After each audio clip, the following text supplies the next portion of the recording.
James Lutton for Pro Boxing Fans. I'm delighted to join today with Jonathan Leir. Jonathan, how you doing? I am good. I'm good. What time is it over there? You asked me what time it is here. I don't know what time it is over there. It is coming up to 4:30 p.m. Nice. 8:20 in the morning over here, and happy to start off another day talking about performance-enhancing drugs in boxing. This is it. I mean, you are the man in the knowledge for the performance-enhancing drugs. First of all, tell us about your occupation, your work, and why you know so much about this stuff. Sure. I've been a personal trainer for coming up on 15 years. So I've worked with a wide variety of athletes, originally from Southern California, trained athletes in Major League Baseball, the NFL, professional bodybuilders with points towards the Mr. Olympia competition.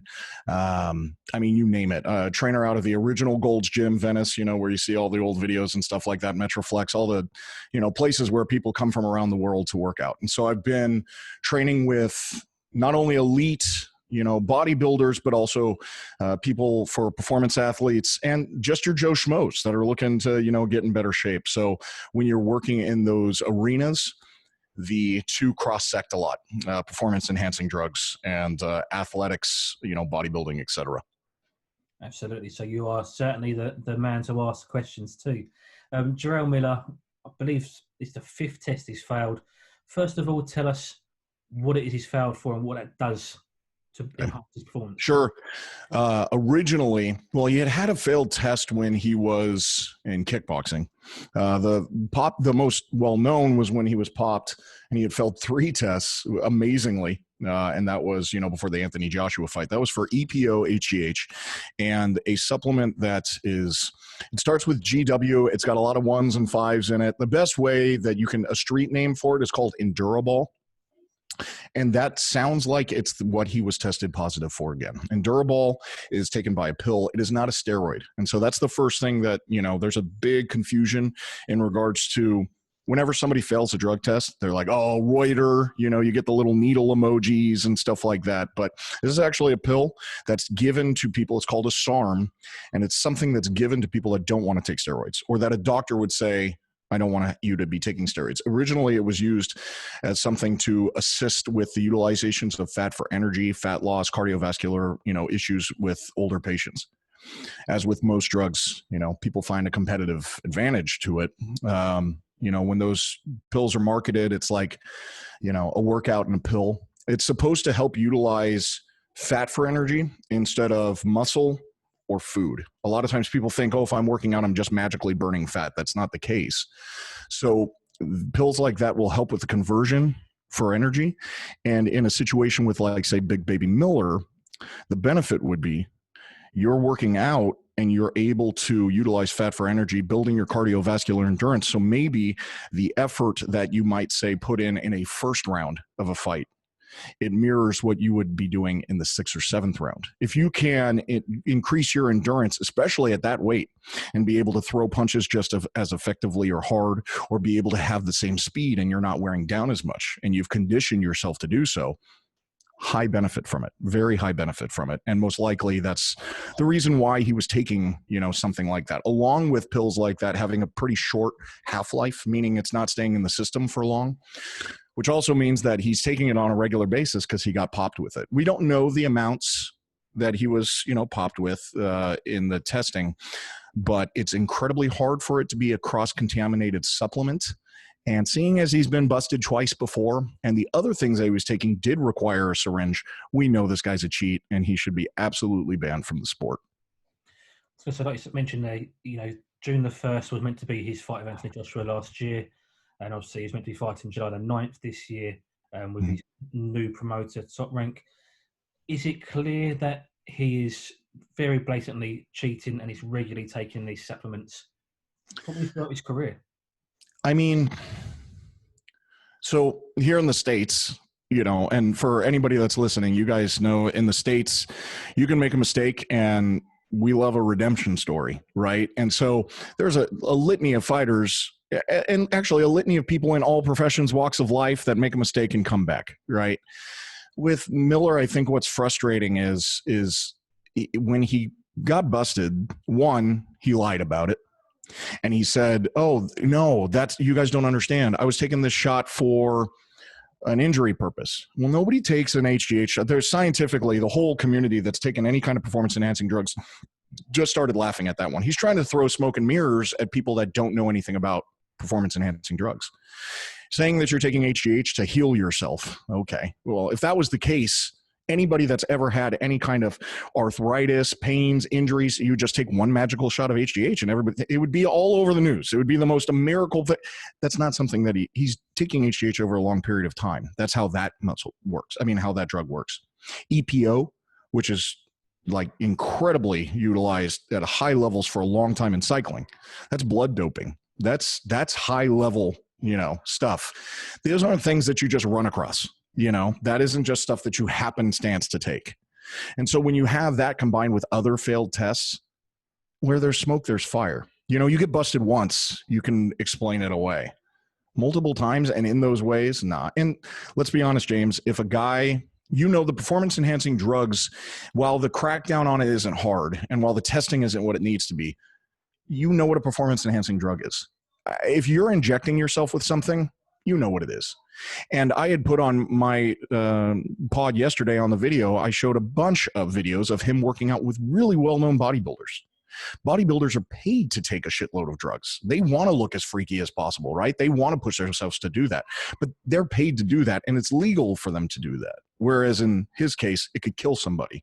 So, yeah, everything points to him being somebody that's been doing this for a very long time. And hopefully, boxing is taking a very hardline stance, and it's not just some suspension, but he's thrown out of the sport. Absolutely. You mentioned it on your podcast last night. Let's plug that first of all, the Ring Walk podcast. Get on that, everybody, and have a little listen on there. I spoke to Stitch Duran last week, Friday, and he said, I mentioned to him about Miller and the failed test, and he said that he's aware of people who take performance enhancing drugs, but for injury purposes. Now, is there a type of PED that does help the injuries, or again, is that a cover-up? Okay, so one of the big things about performance enhancing drugs, there's all kinds of steroids that fall under the classification of steroid that can help with injuries. Most notably here in American football or baseball, somebody has shoulder injury, somebody has knee injuries. What do? They get a cortisone shot. Well, cortisone's a steroid. You know what I mean? There are lots of things that can assist with decreasing inflammation. There has been studies that show prolonged utilization of growth hormone can help with the repair of muscle. That being said, that's not just one shot. There are strict rules labeling out, these are the things that you can take and can't take. And the stuff that's, I would be interested, and Stitch is a good guy, and I'm sure that he's been told, hey, I'm taking this. And if it's prescribed by a doctor, even then, if it's something that's being prescribed by a doctor, that's something that has to be noted. That has to be something that's in their file. This is that I'm taking for this injury. And if a guy's injured, should he be fighting anyway if he's having to take something of that severe of utilization, to get into the ring? And so then you're having lies in multifold, because you're saying, no, I'm healthy and everything's okay. And I'm also taking a steroid, but it should be noted by a doctor. The teams should know about that. The athletic commission should know about that, because there's exemptions granted. You know what I mean? But they're not performance enhancing drugs. Whereas they're there to mask inflammation in certain cases, or their regimens of like a thing like a growth hormone. But even then, doctors aren't giving that out to heal over a long period of time. They might give out certain types of stem cells or peptides, but that all falls under things that you shouldn't be taking and aren't allowed to take. And so I don't think that boxers are actively taking things to make themselves healthy. I think that boxers are taking things any way that they can to give themselves a competitive advantage. I want to touch on something you mentioned earlier, and it's about the length of bans and the repercussions of performance enhancing drugs, especially in America. So, for example, over here in England, I don't know if you've heard of him. There's a guy, he's Commonwealth champion, called Liam Cameron. Mm-hmm. And they found a very small percentage of cocaine in his system on a test. They have said that it could be basically just through handling money, handling cash. Sure. he got a 4-year ban. Now, let's look at, for example, Canelo. He got amounts of clenbuterol, sure. And it's a 6-month ban, I believe. Why is it so relaxed in America? Is that why boxers will take advantage of that? Well, one, that's a great question. One, if you have a trace amount of cocaine in your system, you shouldn't have a 4-year ban. So I would say that that's then on the opposite end, right, of being too severe. Right. You had David Benavidez here in the States get popped for cocaine. They did take his belt and stuff like that. It wasn't exactly just a trace amount, but it's not like he's not going to be fighting for a long time. Everything in this world comes down to one thing: money. I mean, when it's from a business standpoint, that's what it really comes down to. You'd hate to say that. Does it mean that boxing wants steroids in the fight game? Absolutely not. But the truth is who does it fall upon to implement harsher rules? Like you said, the United States seems pretty lax. Okay, so who's setting out the rules? Because right now, no boxer is getting random 365-day testing. Nobody. People hear, oh, Nonito Donaire did that for a long time, and he paid for that on his own, and he opened himself to it, and he wanted to be the staple and the person that people looked at and said he does that. Canelo did it for 1 year after he tested positive, but otherwise, nobody's getting universal testing because they have to pay for it. And blood testing, as opposed to just urine testing, is incredibly expensive, and they have to pay for that out of their own pocket. So could champions set the example? Sure, they could, but it doesn't mean that all these guys that are making $5,000 on a top rank card getting their face kicked in have the money to go do that. Some of these guys, you look at Kaminsky a couple of weeks ago, he made $5,000 on the fight. He's probably spending $15,000 at the emergency room, the next day. So you can't call the fighters to do it. The WBC has what's called the Clean Boxing Program. They put in money into that, but the amount of money for their top 15 guys to get random drug testing is so small compared to the cost, and over that many divisions, over that many guys in the top 15, guys bounce in and out of the top 15 all the time. And so then you're wondering, how often are guys getting tested? There's been fighters that have come out on social media and said, I was part of Clean Boxing Program for 18 months and I got tested twice. That's not going to be cutting it.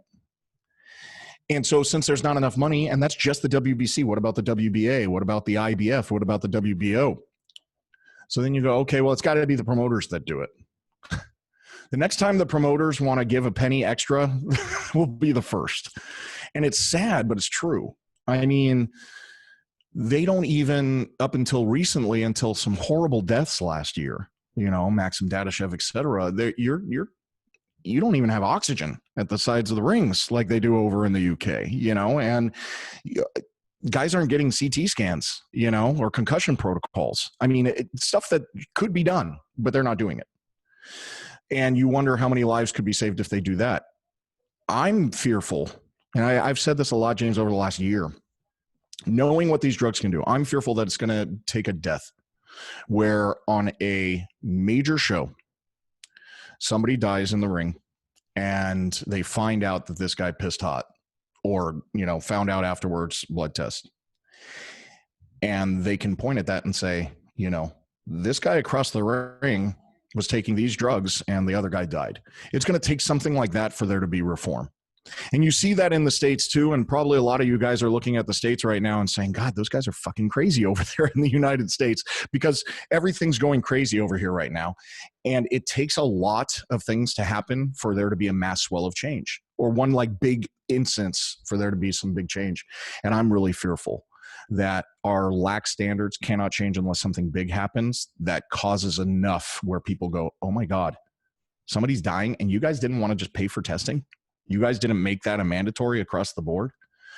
So I don't know if it's the promoters. I don't know if it's the real money, which would be over here Fox, that controls everything with the PBC, or ESPN with Top Rank, or DAZN with Matchroom, et cetera. But that money's got to come from somewhere, and I don't know who's going to be the first one to do it. But sadly, until something really bad happens, I don't see anybody going, here's millions of dollars. Let's make sure that we're testing everybody on a regular basis. You've mentioned their promoters, fighters, networks even. What about the commissions, the guys who give out the licenses? So here's the interesting thing. I had this conversation the other day with commissions. You'd love to see that, with commissions. The problem with commissions here is each state is different. Each state has different rules. Since the 50s, you can't get Ali a fight here or here because certain guys don't want it. Okay, well, then we're going to go fight here or here. You couldn't get Mike Tyson versus Lennox Lewis, so they went to Memphis, Tennessee after they, figured out like 6 other places want to take it. There's no uniformity. And so it's almost as if you need to set up a universal coalition that says, hey, this is how it's going to be across the board, every athletic commission. It would help if Vegas and California did it first, since the majority, and New York, because if those guys do it, that's, most of your big cards over here. But again, if you've got a fighter that's saying, if California, for example, said, if you're a professional fighter, you have to at least be subject to, say, 6 months where we're going to be doing true random testing before fight, or 3 months, or whatever the case may be, you run into a lot of problems. Well, what if I have a fight in Las Vegas in January, a fight in this state, and then a fight in this state? Well, then for 7 or 8 months out of the year, you're not going tested. So there has to be something above the commissions. I think the only way that works is under a promotional banner. A promotional banner like Top Rank says, you know what, here's the new rule. You get tested once positive, you're out of boxing. And they just make that hardline stance. It's not necessarily paying for the testing, but that fear factor would be something where guys go, oh shit, well, maybe now I need to step off. Because it would be too hard with the commissions. I do think it has to either come from a network or promotion that says, listen, we're the people that are putting our foot down and saying, no, you can't fight. And if people say, well, then they'll just go to a different promotion, maybe so. But if you start seeing fighters bounce to another promotion and not willing to sign, that's got to be a red flag. Plus us as consumers, we're going to be like, why, if ESPN could do this, why can't DAZN do this? Or if, Top Rank or if PBC can do this, and there would be an actual call for action. It takes one person, one company to step up and, put their money where their mouth is. I think that's the way to go. Don't say, okay, we're going to pay for all the testing, because no promoter's going to do that. But as a promoter, you're going to say, you know what, from here on out, I'm sorry, Povetkin's not fighting in my backyard because he's tested this many times positive. Or you know what, this guy tested positive, where I'm not signing Big Baby Miller. He tested positive for 3 drugs. I'm not doing it. If they start putting their foot down, it makes it easier for other companies to put their foot down. Maybe you have a once and you get like a year, a year ban or something like that, and then second time's out. But it's going to take something like that, I think. And that's much more reasonable than the commissions, where guys are going to do what they always do, just move to a different location, to figure out their fights. I was going to ask you, with the different states and the commissions, if, for example, Big Baby Miller, he gets banned with the Nevada state if he starts it there, could he go and fight in Texas, even though he's banned in Nevada? Yeah. Well, 1, he could. 2, I don't believe was yet underneath the commission's regulations. Very similar to what happened in New York, right? And so he got like a 6-month ban. Not like that's like in and I don't know how many of you guys over there like watch American baseball, but it's like when a pitcher who pitches every 5 days gets a 3-day suspension. Okay, well, I pitch in 5 days, I'll just take 3 days off. It's no big deal. And yeah, they can go fight in other places. It needs, like I said, it's got to be something where promotions are like, no, I'm not taking you on. If you have multiple drug tests, no, you're out. There's no way that I'm going to be putting that there. And that does seem kind of common sense, doesn't it? I mean, we can all give second chances, sure. But I have to ask, and if I ever were to be lucky enough or have the balls enough to ask, like, say, Eddie or Frank Warren or, Bob, whatever, it would be, I believe in second chances too, but what's more important? Somebody's life or somebody's second chance. And I would think that the risk of losing a life in the ring trumps any kind of second chance. Dude, you have a second chance. The worst thing that happened was you made a shitload of money in your career and you got a 6-month ban or a year, and that's it. That's you still get to go off and live life and do amazing things. But if you cripple somebody, if you permanently damage somebody, if you kill somebody, that's done. That's over with. And I would think that has to trump it. And I would love to ask, point blank, some of these guys that if your reason for not stepping down is that guys get a second chance, well, what about the guy that he kills? What about the guy that he handicaps? And that would be the one that I would, really want to hear from the promoters on that and why they don't have those kinds of rules in place. Absolutely. Very finally, how can they use this and Big Baby Miller as an example going forward? Do you think they will, or would you not be shocked to see him back in the ring again in next year? Nothing shocks me in boxing. It's the red light district. It's a sport that's found its home in the city of sin. So boxing has been tied notoriously to all kinds of criminal elements, bad elements, all this stuff for a very long time. They let fighters go on too long. They've had fixed cards. There's all kinds of bad things. So would I be surprised if Miller was fighting again in like a year? If he is, it's going to be some like kind of crazy cage fight in Russia, unsanctioned, one of those types of things where people tune into the shit show. Does this do anything for boxing? We had 3 notable deaths and 5 other deaths last year. And when it happens, everybody talks about it. The lip service is, all over the place. The promoters, change needs to be made. Change needs to be made.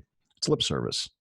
Every politician that's ever run, change needs to be here. Change needs to be here. And then 4 years later or 2 years later, well, where the fuck was the change? It's nice to talk about, but until you actually do something, it doesn't really matter. I don't think anything's going to change unless they wanted it to. If Bob came out and said, you know what, this really opened my eyes to something. I believe in second chances in life, but in my promotion, a second chance could lead to somebody's death. I'm putting my foot down. This instance has taught me something. I will never let, somebody that's been busted come fight again. It's an extreme stance, but you want to know what? What's the downside of that? You miss out on a juicer. We're missing out on potentially a good story, maybe because a guy rebounded and he's not taking drugs. Do we even know? Because there's not really good testing anyway. Somebody needs to put their foot down. You would hope that this instance would make people go beyond the whole, oh, it's terrible. Oh, it's awful. I think Eddie Hearn is great for boxing. Great for boxing. But Eddie knows. He's all pissed off with Big Baby Miller. It's sad that he's ruined his career. When it happened with Joshua, his golden boy, man, he was pissed. Povetkin's fighting in his own backyard. Come on. The hypocrisy runs across the board too. Every single promoter, if you look at the top 10, even including those fringe top 10 heavyweights, 5 guys in there with performance enhancing drugs. Every promoter falls on this, and anyone could use any one of these instances to finally make a step, but instead they're just stepping to a microphone and talking. And so do I think anything's going to change? I hope it does. Do I think Miller's going to fight again? I hope he doesn't, but it's boxing, man. And we know the writing's already on the wall on that. And that's why it's sad, because we laugh and we joke and, it's part of it, but it's going to take, James, something that's not laughing.